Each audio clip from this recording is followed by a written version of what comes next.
시제에 대해서 살펴보겠습니다. 시제는 크게 사실 두 가지로 먼저 구분하는데요. 하나는 절대 시제, 하나는 상대 시제가 그것입니다. 절대 시제는 발화시를 기준으로 한 거고요. 상대 시제는 사건시를 기준으로 한 것인데 보통 교과서에서 나와 있는 것은 발화시 기준으로 한 내용을 설명하고 있기 때문에 발화시를 기준으로 한 절대 시제에 대해서 설명하겠습니다. 먼저 발화시와 사건시를 나눠서 과거, 현재, 미래를 한번 살펴볼까요? 발화시는 지금 말하고 있는 지금 이 시점이죠. 그리고 사건시는 실제로 그 일이 일어났던 시간을 말합니다. 지금 내가 말하고 있는데 사건은 과거에 있었다. 과거 시제가 될 거고요. 지금 내가 말하고 있는데 지금 그 사건이 일어나고 있다. 그러면 현재 시제가 될 거고요. 지금 내가 말하고 있는데 그 사건은 미래에 일어날 것이다 라고 하면 미래 시제로 표현합니다. 먼저 과거 시제부터 살펴보겠습니다. 예시를 하나 들죠. 나는 영화를 보았다. 이미 지금 말하고 있는 이 시점보다 영화를 본 것은 이미 과거에 지나간 상태가 되는 거죠. 그래서 이거는 과거 시제로 표현합니다. 나는 영화를 본다. 지금 말하고 있는 이 순간 영화를 보고 있다고요. 현재가 되겠죠. 현재 시제로 표현합니다. 나는 영화를 볼 것이다. 앞으로 영화를 미래의 어느 순간 보게 되겠죠. 그래서 이거는 미래 시제로 표현합니다.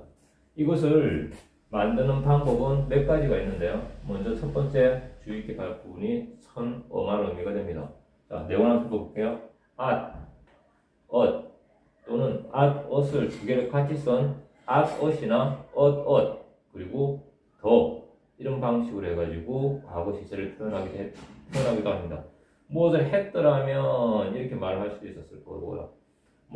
했었다 이렇게 또 표현할 수도 있을 거예요. 근데 at과 ot에 대해서 주의 있게 살펴봐야 될 부분이 하나 있습니다. 뭐냐면 이거는 과거와의 단절을 의미하는 내용이 있다는 거죠. 과거와 현재가 같지 않다는 얘기입니다. 예를 들어 볼게요. 꽃이 예전엔 여기에 꽃이 많이 피었었다라고 되면 지금은 과거는 피었는데 지금은 그렇지 않다라는 말이 되고요. 현재 시제에 넘어가겠습니다. 현재 시제는 니언 또는 넌이라고 하는 방식으로 표현됩니다. 이거는 동사에만 사용되지 형사에는 사용되지 않는다는 거 핵심이니까 꼭 기억을 하세요. 문장이 아니라 소술로서 소술하면서 현재 시제 표현할 때 동사, 형사에 함께 쓸 수 있다? 그렇지 않습니다. 형용사는 쓸 수 없고 동사에만 써요. 예를 들어 볼게요. 예쁜다 말이 안 되죠.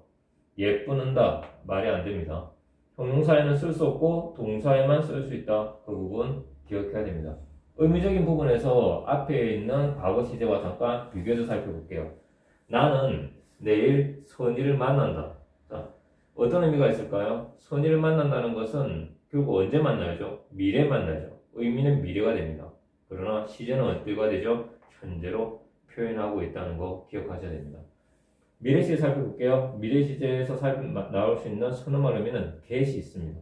뭐뭐 하겠다, 뭐뭐 하겠다. 전부 다 get이 있는데 이 get의 의미는 뭐가 있냐면 추측이나 의지나 가능성의 의미를 가지고 있습니다. 내일 비가 오겠다, 추측하는 얘기죠.